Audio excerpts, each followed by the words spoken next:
We're on Daf Memches Amud Aleph, but let's go back to review what we learned yesterday on Daf Mem Zayin Amud Beis.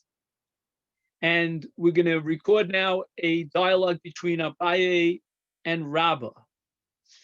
And as you recall, Rabbah was pretty desperate, so to speak, to explain how this brisa, in the case of someone who is mevashel gidanoshe biyontiv, and he adds chalav, and then he eats the concoction, how he violates 5 different sets of malchus, one of which is havara, for lighting the fire. And Rabba Lishitoso holds of hoil, and therefore hoil should apply to havara. And out of desperation, so to speak, that's my phrase, Rabba had to substitute atze muktzah for havara. And this led Rabba to the conclusion that you can actually incur malchus for using atze muktzah to burn a fire on Yontif. We had a number of questions, one of which is implied by the Gemara itself, namely, where's the source for a Torah prohibition against muktzah? We always assume that muktzah is the Rabbanon. And we said that BIyun reveals something about the pasuk of malacha, called malacha lo sasa. So, for example, on Shabbos, the Torah prohibits malacha, and now we're saying that the malacha that he did with the atzei asherah is a violation of malacha. And that's derived from V'chinu es asher yaviu. So that take out havara and substitute instead of havara atze muktzah. So you have these logs that were not designated for use on Yontif, and now he's using these logs that are muktzah to generate a flame, a fire, on which he's going to cook his giranosh, etc., etc. And Abai first objects because Abai says, how can you say, Rabba, that atze muktzah is doraisa? We know that muktzah is an institution of the Rabbanon, and that's where Rabba derives it from V'chinu es asher yaviu. Then Rabba asks, Abai asks another question, raising another objection, and that is based on a discussion between Rabba himself and Rav Huna, or others say it was Rabba and Rav Chizda. And the question was, if, let's say, he has an animal that's muktzah, it came from afar, and it was not designated for shechita, for use on Yontif, and then he brought it as the carbon tamid. Would the tamid be viable? Would it be kosher? And the answer was that yes, it would be kosher. And the question is, based on a drasha from Yechezkel HaNavi, and the Gemara now analyzes with a brisa every single word, every phrase in this pasuk in Yechezkel. Each phrase is going to teach me something about the laws of karbanos, and which karbanos are you allowed to bring on the mizbeach. So, for example, the first word in the pasuk in Yechezkel in the 45th chapter is the word v'seh, and seh implies that it's either male or female. The Hebrew grammatical meaning or translation of the word seh allows for both zachar and nekeva. And therefore, you can bring a carbon from any animal of any species that could be both zachar and nekeva, which really doesn't exclude anything except for one kind of an animal. And that's the animal that was Peter Rechem. It was the Bechar, and the Torah says that that status of the animal as a Bechar only applies to a Zachar and not to a Nekeva. So a female animal, even though it was firstborn, Petarechem, does not have Kedushas Bechor. And the Torah says in order to be a carbon on the Mizbeach, it's got to be Seh. It's got to be Dumya de Seh. And Bechor is excluded from that. So if, let's say, a Bechor, which is meant to be given as a gift to the Kohen, somebody, instead of giving it as a gift to the Kohen, wants to bring the Bechor and be Magdishes as a Karbonola, as a Karban Shlomim, etc., that's invalid. That's excluded from Seh. The next word in the Pasuk in Yechezkel is Achas. And it says Se Achas. And the word Se Achas, the word Achas, is understood to mean Livada. So we'll try to explain what we derive from the word Livada. Livada means an animal that halachically, legally, is on its own. It exists as a separate entity. And now what we're excluding from the Mizbeach is an animal that can be described al pi din, according to the halacha, as belonging to a group, and that's called maser. So you have 10 animals together in a group, and you let each one of them exit until you get to the 10th, and the 10th is Asiri Kodesh. That cannot be brought on the Mizbeach because Meiser Behema is not Achas. Then Yechezkel continues, and he says, Min Hatzon.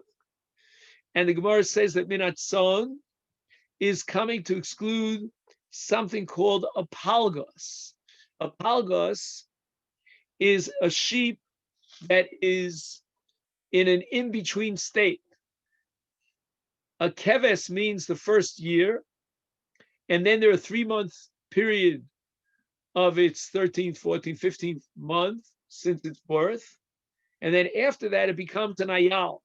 Both a keves, the first year, and an ayal, after those 3 months, is kosher lemizbeach. And it's considered min hatzon.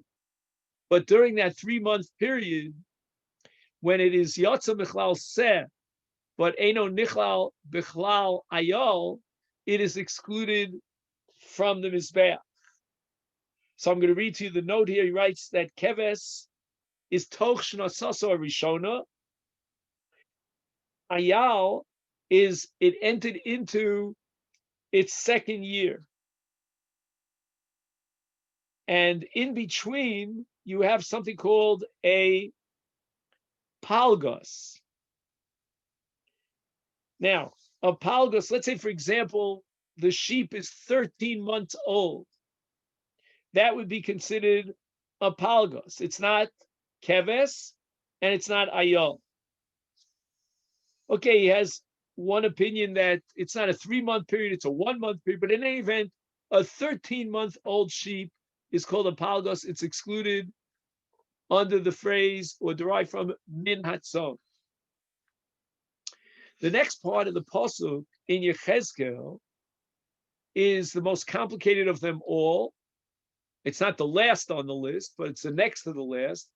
And that says, min hamasayim. What does it mean, min hamasayim? From amongst 200. And the Gemara on the top of Memches and Aleph derives from here the halacha of bittul. What kind of halacha bittul are we talking about? We're talking about a taroves of what's called yayin shel orla. It means that he produced wine from grapes that were within the first 3 years since they were planted. And he took those grapes and he extracted wine from those grapes. And that wine is called yayin shel orla. Yayin shel orla, we'll soon see, is excluded from the mizbeach. For example, niskei hayayin would have to be min hamuta beficha. That's going to be the next stage in our development here of Yechezkel. But let's say this yayin of orla fell into a mixture of yayin shel hete, and then he brought the whole mixture as niskei hayayin. Would it be kosher? Would it not? It's got to be min hamasayim, which means that the yayin of orla has to be 1 of 200.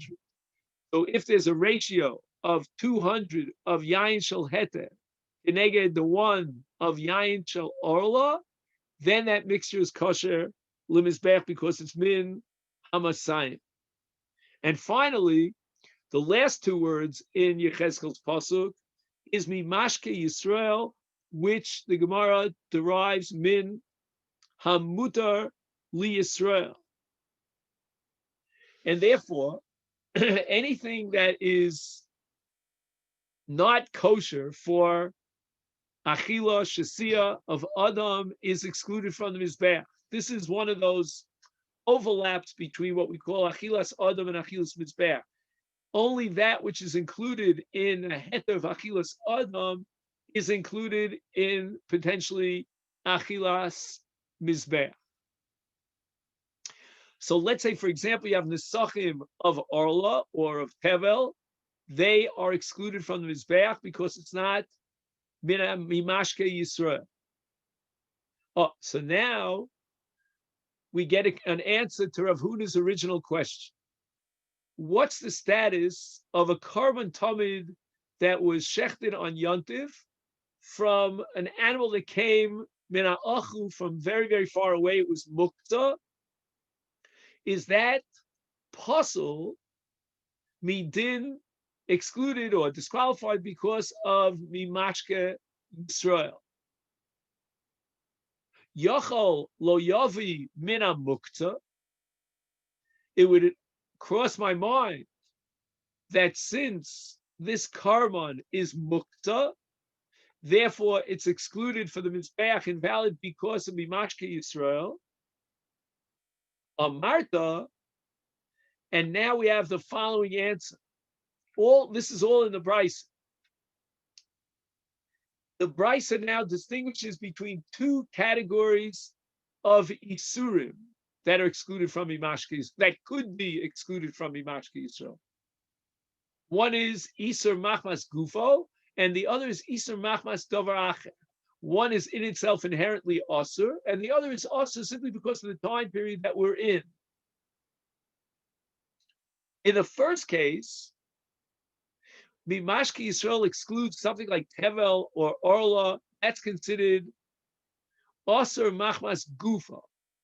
In the second case of muktzah, that's only asur because of davar acher, meaning because of the time element. Now it's Shabbos or it's Yom Tov. The Torah says v'chinu es asher yaviu, and that excludes muktzah. But the exclusion of muktzah is not because muktzah is inherently asur. It's not gufo gorem es ha'isur. There's nothing inherent in the object. There's nothing in its molecular structure that makes it different than anything else. And a raya, the minute Shabbos is over, bein hashvosh and motzi Shabbos, you're allowed to enjoy the benefit of this muktzah. Comes along Abaye, and here's where he attacks Rabbah.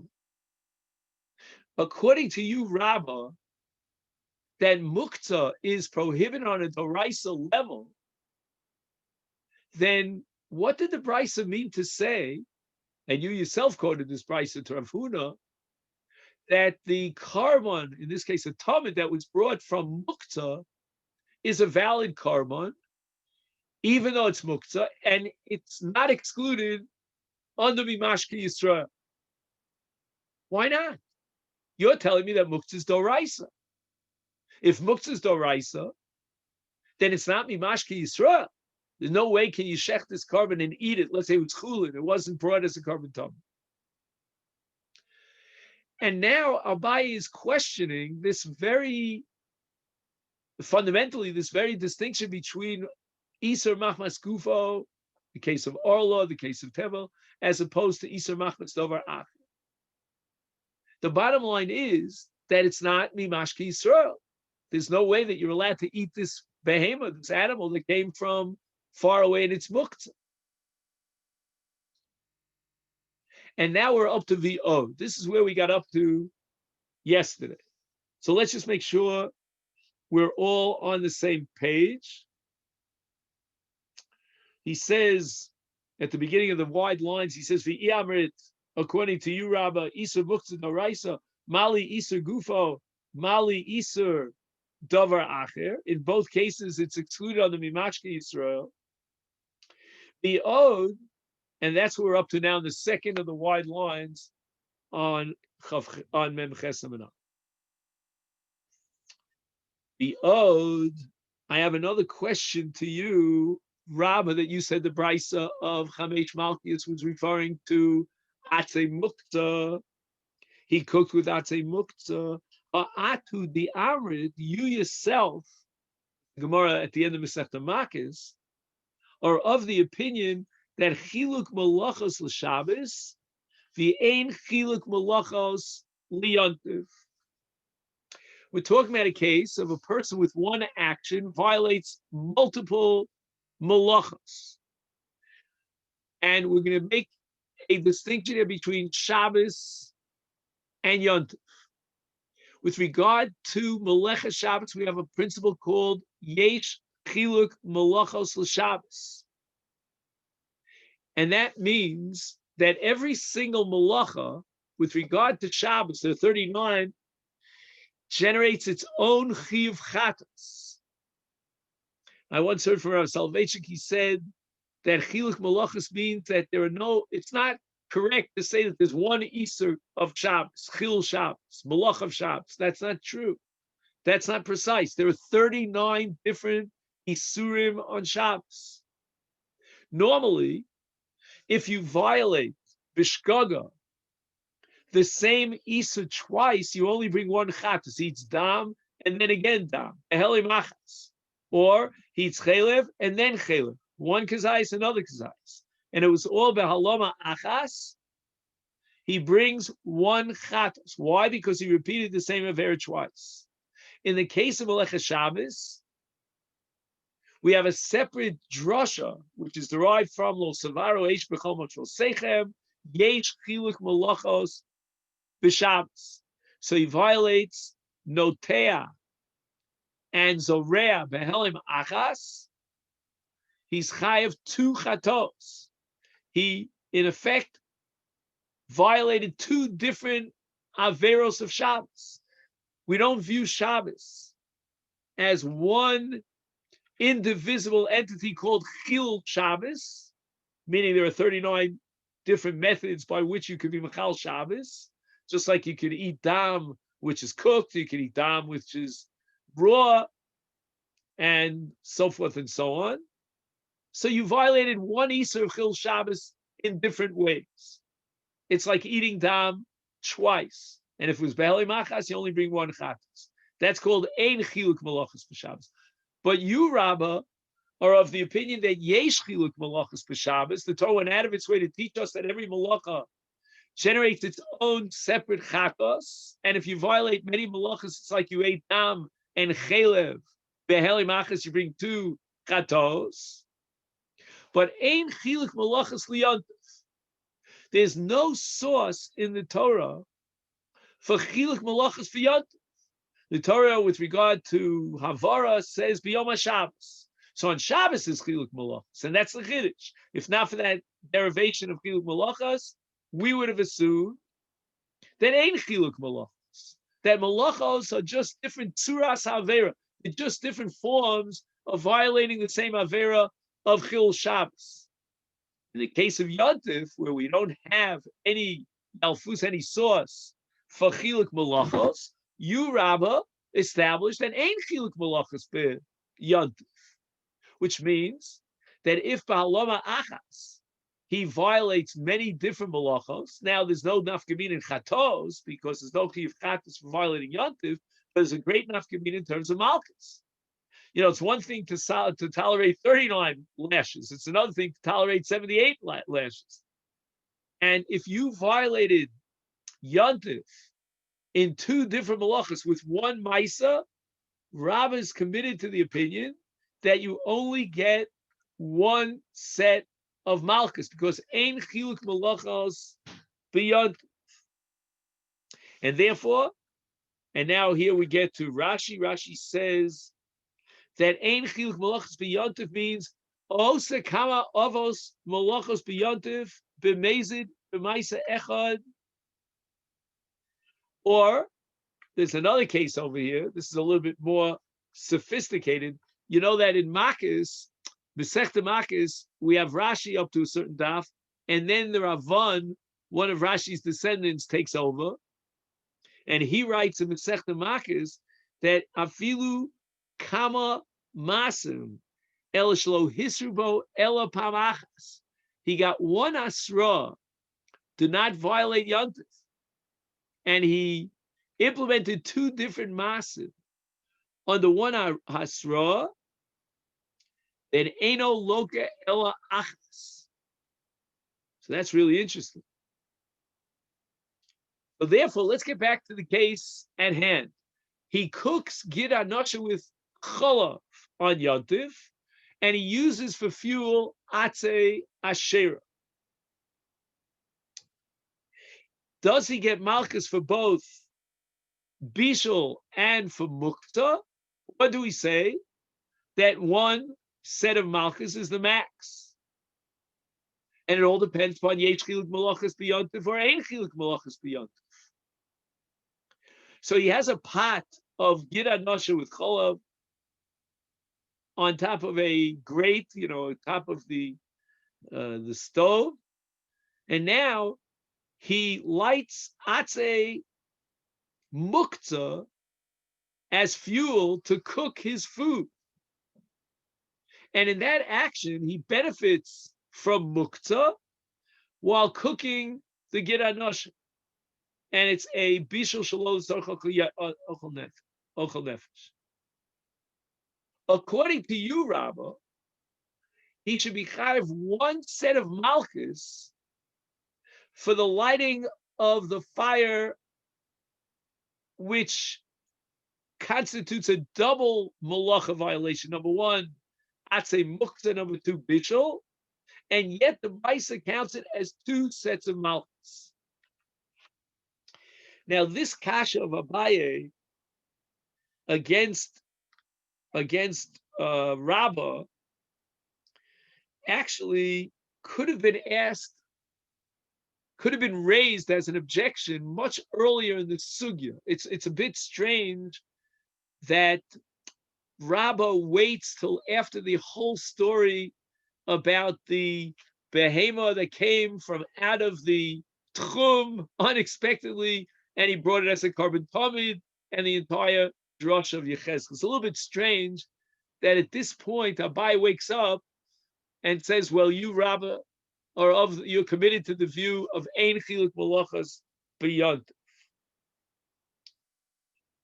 I have here a summary of the Pnei Yoshua. The Pnei Yoshua says, Abaye lo hiksha kushazu mikodem, his barnu, meaning when Rabbah explained that he's chayav two sets of malchus for mavir and mavashal beyond.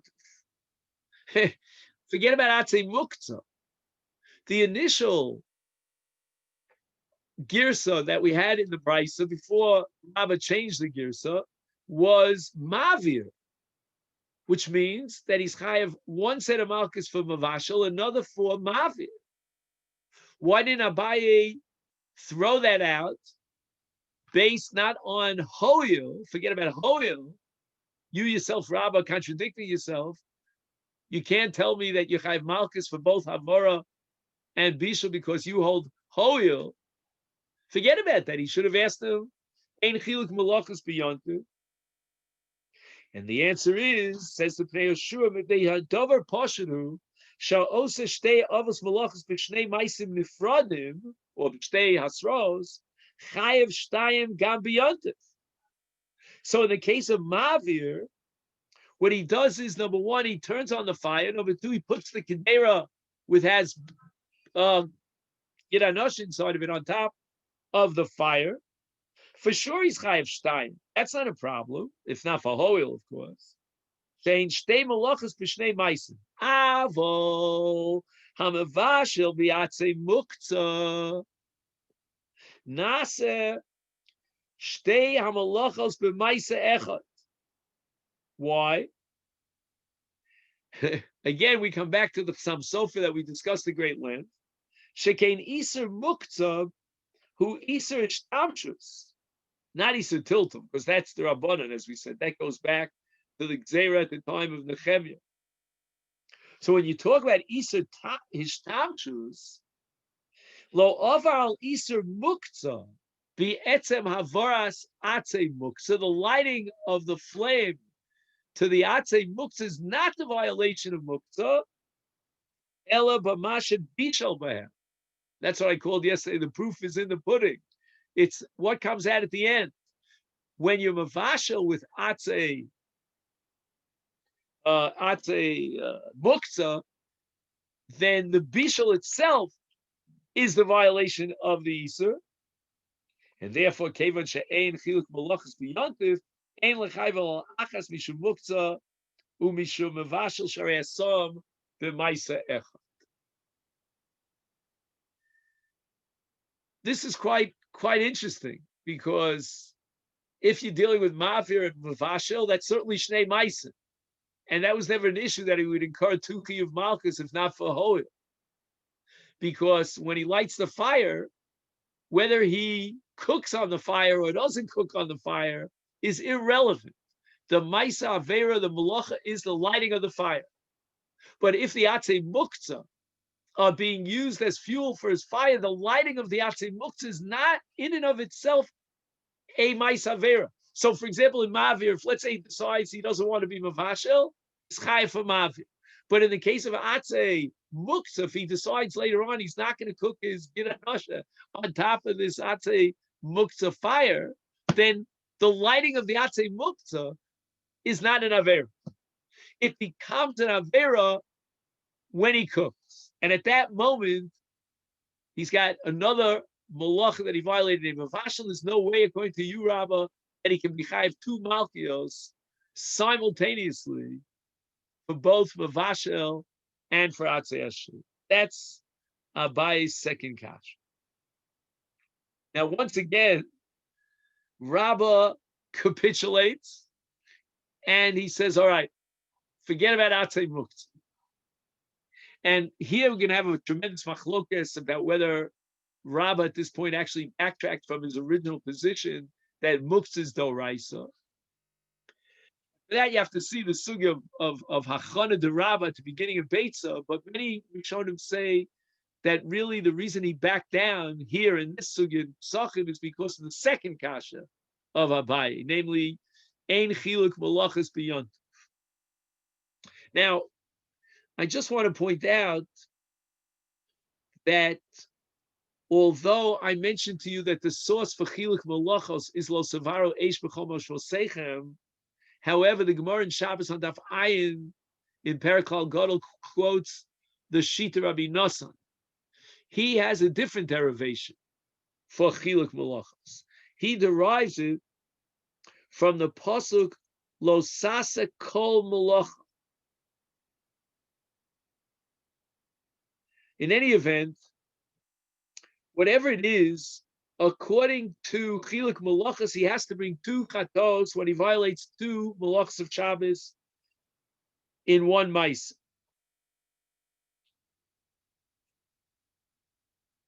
Oh, so I mentioned Rab Nosson. Let me backtrack a little. Rab Nosson actually learns it from Lo Savaro H. What I meant was Rab Yossi. Rab Yossi is going to derive it from a parsha in Parshas Korban Chatos. Vayikra Dalet, it says, V'yasa me'achas me'hena. And it says achas and me'achas. So Rabbi Yossi, there in Klal Gadol, has the following drasha. He says that ha'over averos rabos shemischayev aleim kama chatos is achas mehena. Achas is considered hena. In other words, achas means maisa echad, and hena, which is in the plural, means many different chiyuvei chatos. Therefore, if you violate many different averos, which generate each one chatos, and you do it with one maisa, then hena means you're going to bring multiple chatos. But ein lilmod chiluk malachas b'yontif, even shekra, since this pasuk of the asa achas mihena is only addressing Shabbos because it's talking about how many chatos you have to bring. That only applies to Shabbos, not to Yontiv. Is therefore lo nemar din chiluk malachos b'yontif. Okay. Ella says Rabba apik havara v'ayil atzei ashera. So we have the good old Asherah tree, which was worshipped by the idol worshippers, and now it's Aser Mana. And he uses the Atzei Asherah as fuel for his fire to cook his Giranosh. So he's now being Nene from Atzei Asherah. And that's going to generate another set of malchus. Take out Havara, take out Atzei Muktzah, leave that all out. But we have a case of Atzei Asherah. So he violates the Anah from Atzei Asherah. Fine. So the Gemara says, V'azhara. You're telling me you get Malchus for benefiting from Atzei Asherah. We have a principle of Eino Jimel Kein Mazhirin. Right? We have to have an Azhara in the Torah. Where's the Azhara that enjoins someone from having Hana from Avodah Zarah? Me'hacha. From a pasuk in Irani Dachas, the parsha of Irani Dachas, Dvarim Perek Yud Gimel, it says, "V'lo yidbak biyodcha mi'uma min acherem," which means that the shalal of the Irani Dachas, right? The Irani Dachas worshipped Avodah Zarah. Now we raise the city to the ground, and the booty itself, which are objects and artifacts that were worshipped, is Aser Mana. And that's called Lo Yidbak Biyodcha Mu'umim min Acherem. And it's fascinating that it includes the entire city of Irani Dachas. Now, the Irani Dachas was made up of Rov, Ovdei Avodah Zarah. There are a couple of tzaddikim there, hopefully more than in stone. And the nechasim of the tzaddikim are also Aser Banu. The Isra Hana of Irani Dachas is not limited to the artifacts, the objects that were worshipped, but rather includes all the articles, and that's called cherem. Now, the word cherem in this context means Aser Banu. Now we have a whole new understanding of what number 5 is on the list of the 5 Malchus in the Brisa. Lo yidbak biyodcha me'uma min acherem, and lo yidbak is an azhara. So you ask the question, azhara minayin? Here's the azhara. Lo yidbak biyodcha me'uma min acherem.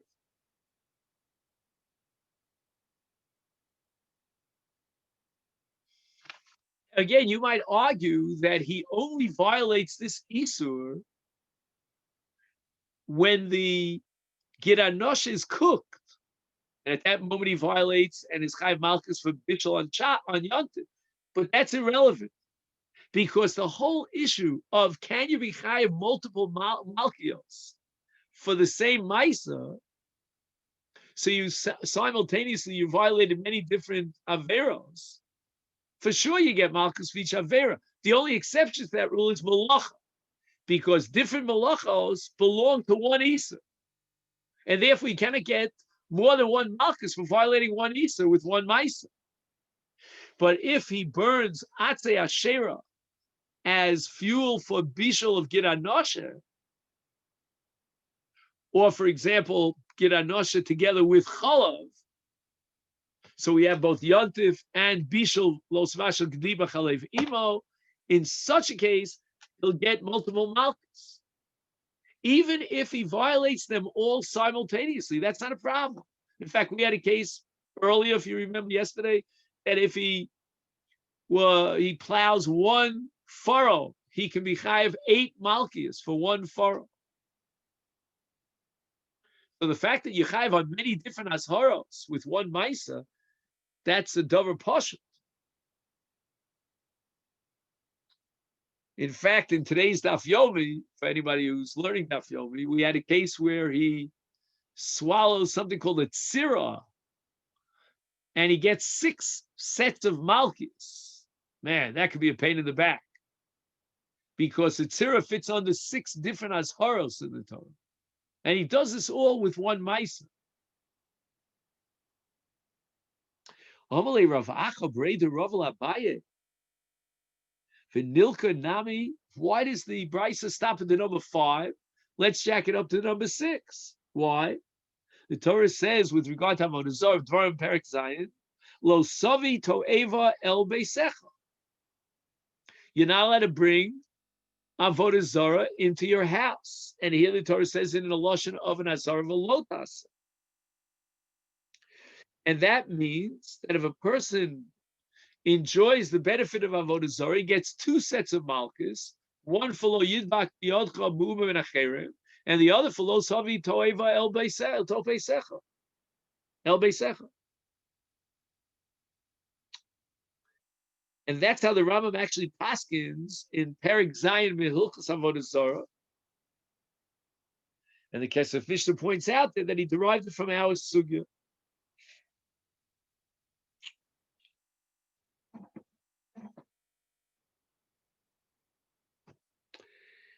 Fine.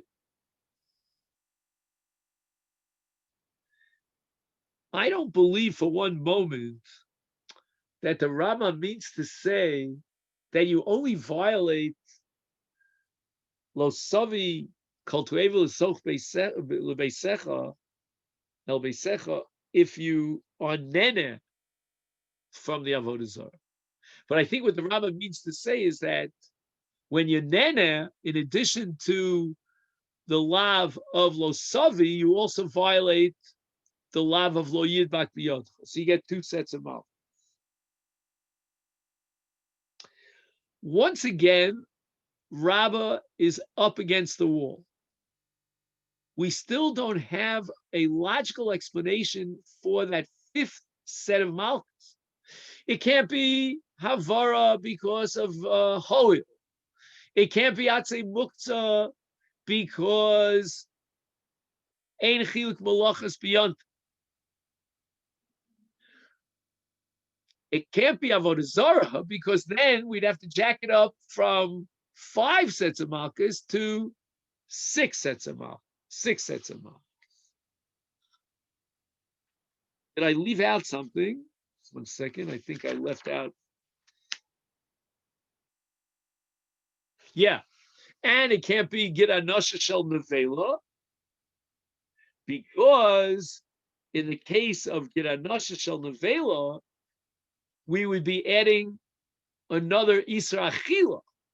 And if you remember, Reb Chia had in his brisa that he's violating 2 Isurei Achila and 3 Isurei Bishul. So somehow we have to get if we're taking out Havara, we have to get another case of Bishul. Why not Bishul B'atzei Asherah? And the answer is because then he'd be chayiv 2 malchus, violating 2 azharos in the Torah, and we'd have to jack up the number from 5 to 6. Ella says, Rabbah, Apik Havara the Isle Atzei Hegdish. There's only one azhara in the case of Hana from Hegdish. And the Torah says, Mehacha, Azhar Mehacha, Vashreim Tisrfu Ba'esh. I'll read the whole pasuk. Upsile Eloheim tigadeun, vibaditem eshmam min amokom hahu, lo sasun kein Lashem Elokeichem. The Torah is telling us, mandating us to take the psilim, the idols, the getchkis of the Avodah Zarah, and to destroy them. But then the Torah says that there's something called Lashem, and that's also lo sasun kain, to destroy that which is Lashem. And what is that? That's davar hamukdash l'shem Hashem. When you say harezu chatos, you're saying Lashem chatos. Harezu ola, you say Lashem ola. And in the case of Kedushas Bedek Habayis, he says Lashem, this object should be Lashem. So this pasuk, which says Lo sasun kein Lashem Elokeichem, is a reference to Mukdashim in general, and any destruction of Mukdashim incurs a chiyuv malchus for violating this lav of Lo tasun kein Lashem Elokeichem. Therefore, when he takes the Atzei Hegdesh and he uses them as fuel for his fire, the very moment that he lights up the Atzei Hegdesh, he's destroying it and violating Lo sasun kein Lashem Elokeichem. And now we've added, or shall we say, we were mashlim the number 5 as far as Malchus is concerned by plugging in Atzei Hegdesh.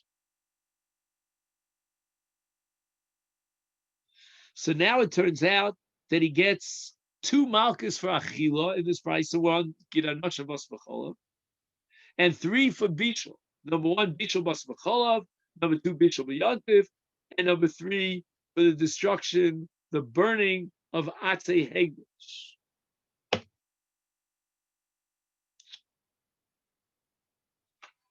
Really, really interesting how we finally come to the conclusion that we can reconcile this brisa with Rabbah if we introduce Atzei, not Atzei Muksa, not Atzei Ir HaNidachas or Asherah, because then we have another set of malchus, but rather Atzei Hegdesh, where there's only one lav of Lo tasun kein Lashem Elokeichem. Now, Tosfos is bothered, not here, but in Masechet Makis, by the Isur of Me'ilah. And he wonders whether or not a person who takes Hegdesh, Atzei Hegdesh, and he uses it as fuel for his cooking, will thereby incur a violation of Me'ilah when you take Hegdesh and use it, misappropriate it for your own benefits.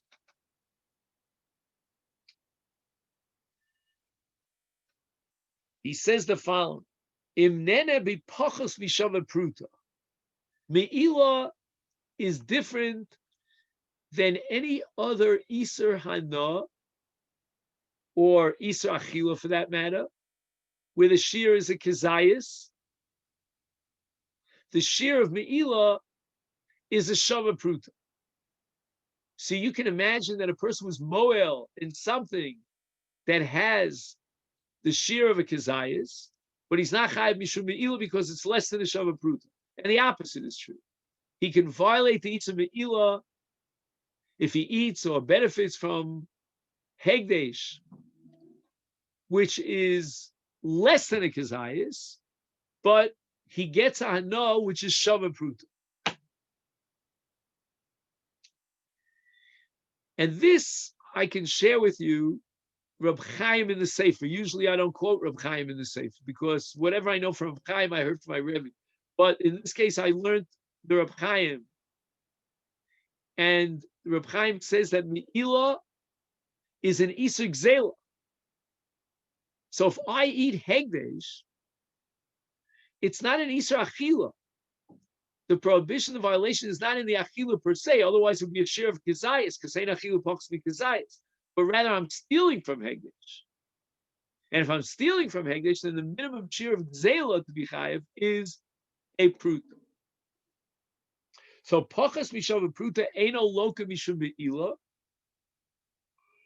and Hatana Shal Abraisa, the Tana of our Braisa is listing violations in Lavim, Sha'over Aleim Af B'Pachos Mishava Pruta. In other words, let's say, for example, he eats the Gid Anosh, or he eats the Bas B'chol, correct? Both took place, and he gets 2 sets of malchus. How much did he eat? A kazayas. The Bryce is not interested in a case where he enjoyed the benefit of, let's say, Hegdesh and violated Me'ila in a pachos mikazayas. So it has the shear of Shava Pruta, but as far as the volume is concerned, it's less than a kizayas.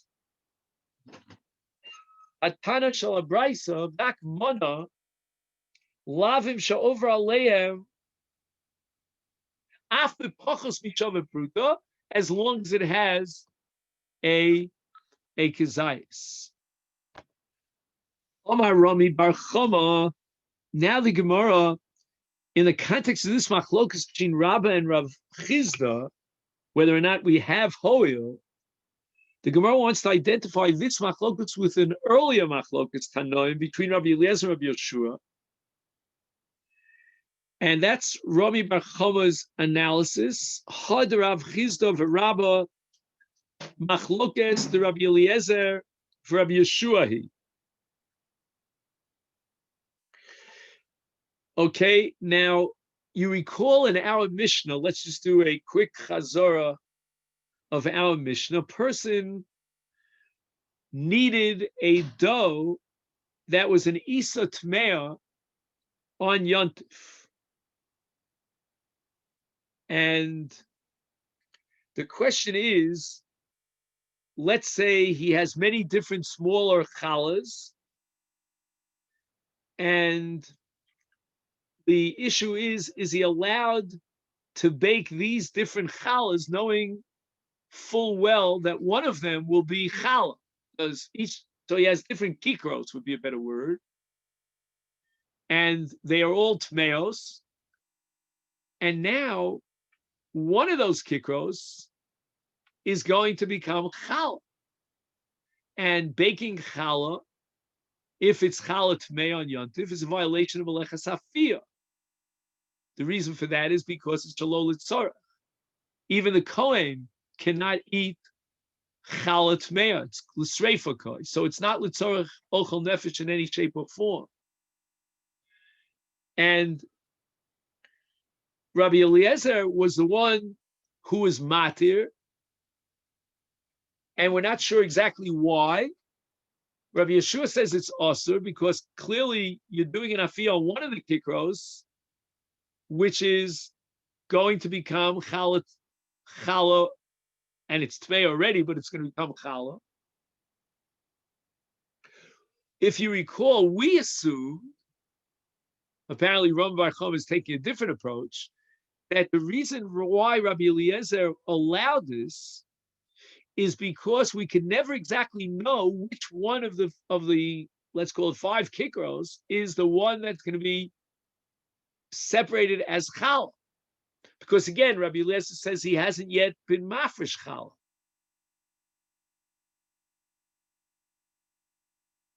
Whereas Rabbi Yeshua would say, no, I may not know at the time of the afiyah which one of these kikros is challah, but I certainly know that one of them will be challah. So part of the afiyah is shalol litzorach ochel nefesh. The Gemara now, according to Rabbi Bar Chama, has a new twist to shed a new light on what principle underlies Rabbi Eliezer's kula. It's not the way we said it, that we don't know which kikar it is, but rather the Rabbi Eliezer sover amrinan hoil. Rabbi Eliezer is predicated on the principle of hoil, and that's the kula of Rabbi Eliezer. Now, exactly what the hoil is, we'll wait one minute for that. Well, let's just read the end of the Gemara of Rachava. Rabbi Yoshua Savar Lo Amrin and Holy.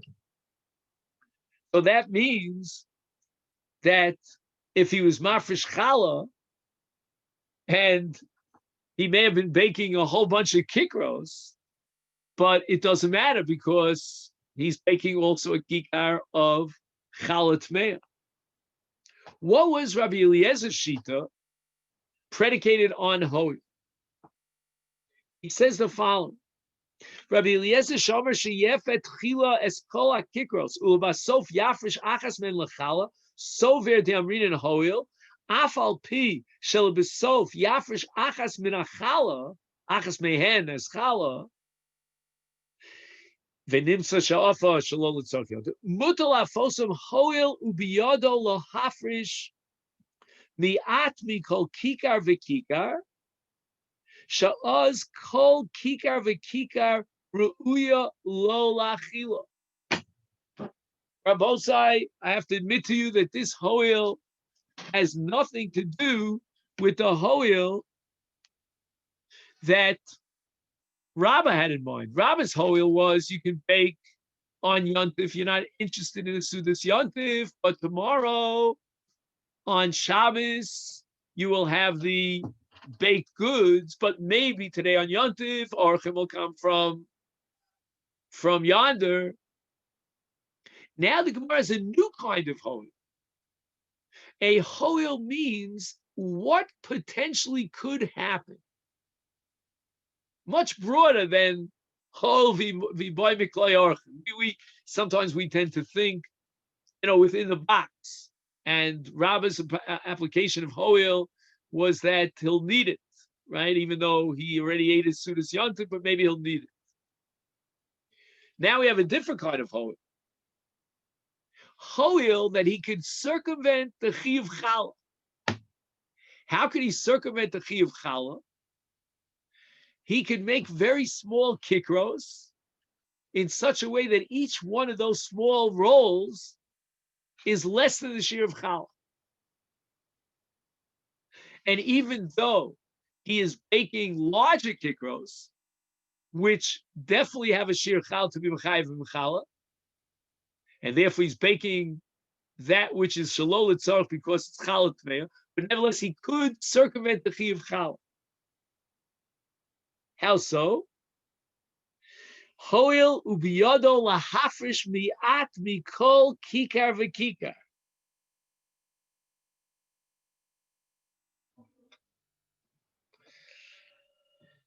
And the truth is that, if he would have done so, if he would have been mafresh of a chaticha from each kikar and so forth, then I wouldn't have needed the din of hoil.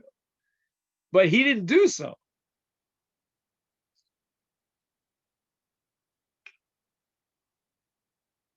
So that's the shita of Rami Bar Chama. Well, let's just complete today's discussion with Rav Papa's objection to Rami Bar Chama. Amar Rav Papa Dilma Ad Kan Lo Amar Rabbi Eliezer Hasam. When did Rabbi Eliezer permit a person who is kneading dough that is contaminated? It's Tmeah b'yontiv. That's only the Amrin and Hoil. Ela b'de'idna deka'ili litanure. Only in a situation where, at the moment that he puts the dough into the oven, kol chad v'chad chazilei lidideh. Each one of those different pieces of dough are what you call ru'uya lo liatzma, without hoil.